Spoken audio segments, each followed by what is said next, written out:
আসসালামু আলাইকুম ভিউয়ার্স, আপনাদের মাঝে আজকের এই ভিডিওতে মাথা নষ্ট করে একটি হোয়াটসঅ্যাপ অ্যাপের ফিচার্স নিয়ে হাজির হলাম।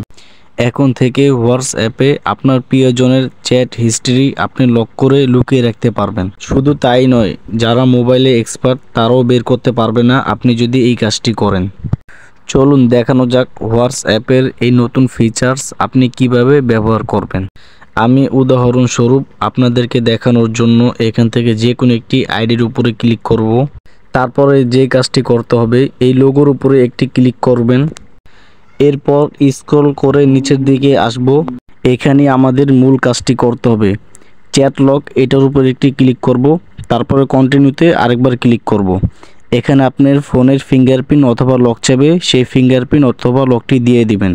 ফোনের লক দেওয়ার পর আপনাদের সামনে এমন একটি পপ আপ শো করবে, এখান থেকে ওকেতে ক্লিক করব। আমাদের এখানেই কাজ শেষ। এখন সরাসরি আবার ব্যাকে চলে আসব। এইখানে সারাদিনও যদি খোঁজাখুঁজি করে মাত্র যে আইডিটি লক করে রাখলাম সেটা খুঁজে পাবে না, এবং সার্চ করলেও খুঁজে পাবে না। চলুন এখন দেখানো যাক আমরা কিভাবে খুঁজে পাবো। যে আইডি মাত্র হাইড করে রেখেছি এইটা খুঁজে পাওয়ার জন্য এইখানে ট্যাপ করে ধরে নিচের দিকে টান দিব। তারপরে আপনারা এই লেখাটি দেখতে পাবেন, লক চ্যাটস। এরপর এই লক চ্যাটস এই লেখার উপরে একটি ক্লিক করব। এখানে আপনার ফোনের ফিঙ্গার অথবা মোবাইলে যে লক আছে সেই লকটি এখানে দিতে বলবে।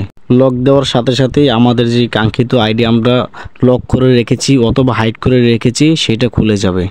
ভিডিওর মাঝে আপনাদেরকে আরও একটি বিষয় মনে করিয়ে দিচ্ছি, আপনারা যে আইডিতে লক দিবেন সেই আইডি অটোমেটিক হাইড হয়ে যাবে। এই ভিডিওটি আপনার কাছে কেমন লাগলো কমেন্ট বক্সে আপনার মতামত জানিয়ে দিন, এবং ভিডিওটি শেয়ার করে আপনার বন্ধুদেরকে দেখার সুযোগ করে দিন। ভিডিওটি এ পর্যন্তই, আমি এখানে বিদায় নিচ্ছি। আল্লাহ হাফেজ।